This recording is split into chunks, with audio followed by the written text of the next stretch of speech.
Tonight I'm talking about the demon dog of Valle, Crucis, North Carolina. Now, Valle Crucis is outside of Boone, North Carolina, in the Blue Ridge Mountains, and in particular, the demon dog is said to haunt the cemetery of the St. John's Episcopal Church there. Now, Valle Crucis was named in the 1840s. In Latin, it means the Valley of the Crosses because three rivers cross there and it forms the shape of a cross. And in the 1860s, the Episcopal Church popped up there.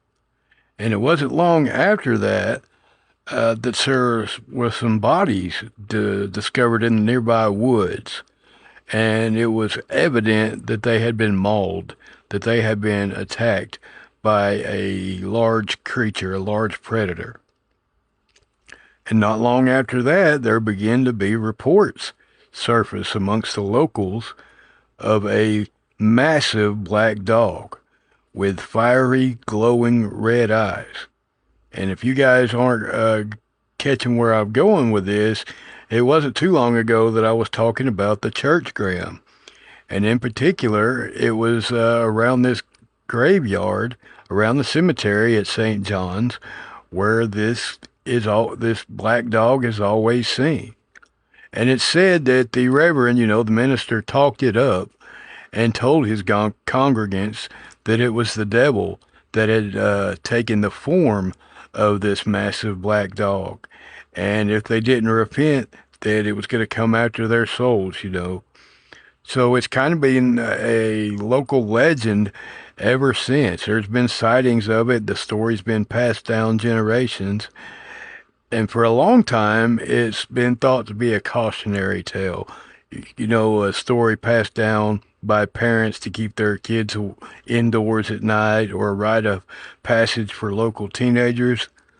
That was until the 1980s, when a couple of Appalachian State University students were driving past the cemetery at St. John's Episcopal, and they were in the middle of their path was this massive black dog with glowing red eyes. So they slammed on the brakes and swerved the car, stopped the car to get out and see what they hit, or if they had hit anything. But so they didn't get a clear look at it at first. Just a dog with oddly glowing eyes. And then they did get a good look at it. When they stopped the car is when they got a proper look at it, and they said this thing was the size of a full-grown buck. Just a massive, for a dog, that's huge. And it had fiery, glowing eyes.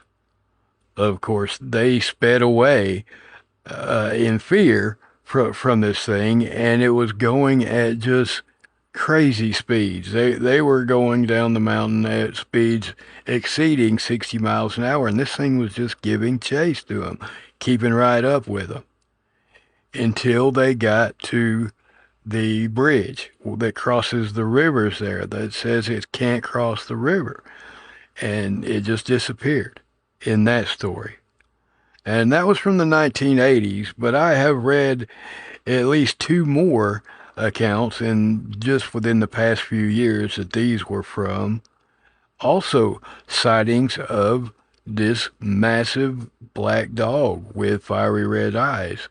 Only in at least one of these accounts that when the thing was giving chase, also at supernatural speeds, like speeds up to and exceeding 60 miles an hour, that it was giving chase on two legs part of the time.